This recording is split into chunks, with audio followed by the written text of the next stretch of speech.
Hari Om, Namaste everyone. This is Jerome here, and this video is for people who are just starting their journey as a yoga teacher.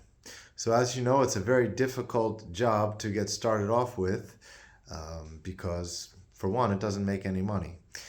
And if you're used to making some money, maybe you're coming from a different profession, it's going to take a little time before this becomes a job that you can actually live with. And it's very important to do what you love as a living.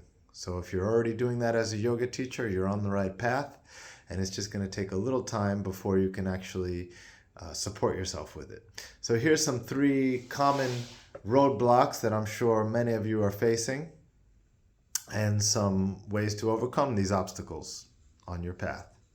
The first one's going to be a limited teaching experience. You haven't taught yet. You just did your teacher training. What now? So some good ways to overcome that problem is you start teaching. You can start teaching for donation classes. Maybe at a local yoga studio might need some substitute teachers. My best advice, especially if you want to break into a certain yoga studio, is to start going there to practice. Get to know the right people, develop a practice, and then you start to meet people. Most of this, like anything else, is making connections, but also having a good practice, because everything comes from your self-practice. So the answer to all these 3 obstacles that I'm going to give you is also practice.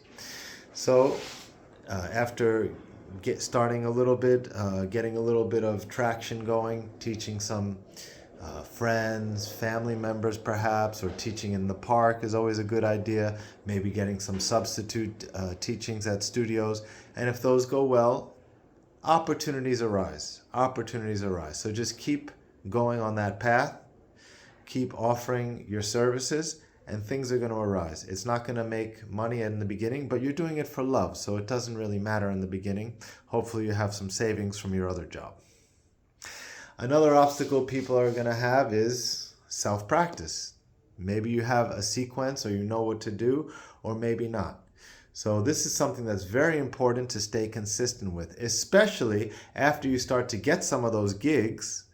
And maybe if you're trying to be full-time yoga teacher, you're going to have to teach a lot of classes, because to survive off of classes alone is very difficult until you get some privates, or you have some higher experience and you can do more teacher trainings and things like that. So those take time.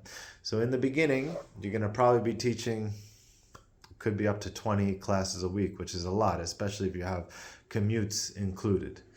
So how do you keep your self-practice?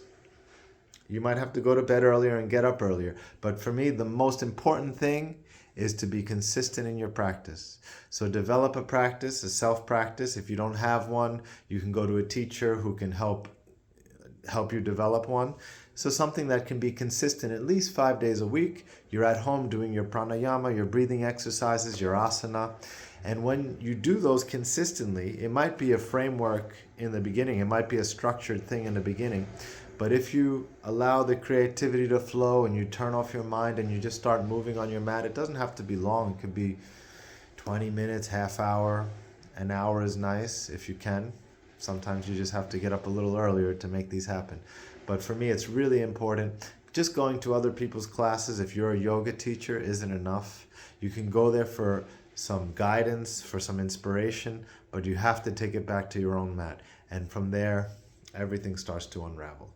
So try to develop a practice, do it consistently, at least 5 days a week. You trick your mind. You say, I'm only going to do it 5 days a week.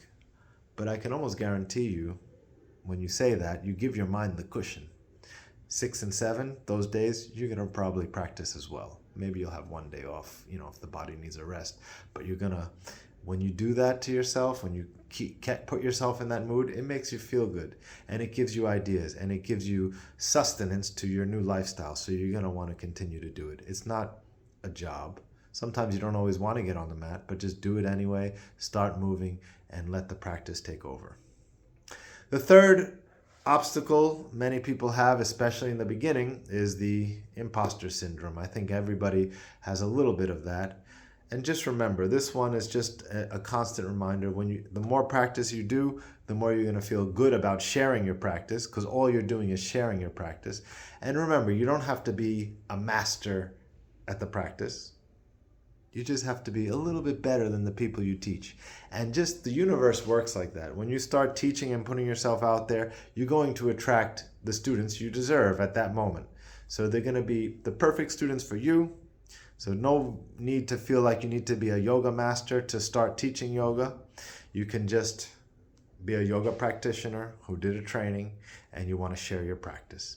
And people are going to come to you for that, because there's always someone you can share the practice with, always someone you can teach, always someone that needs to learn from you. So keep going, be happy, and enjoy the practice. Namaste.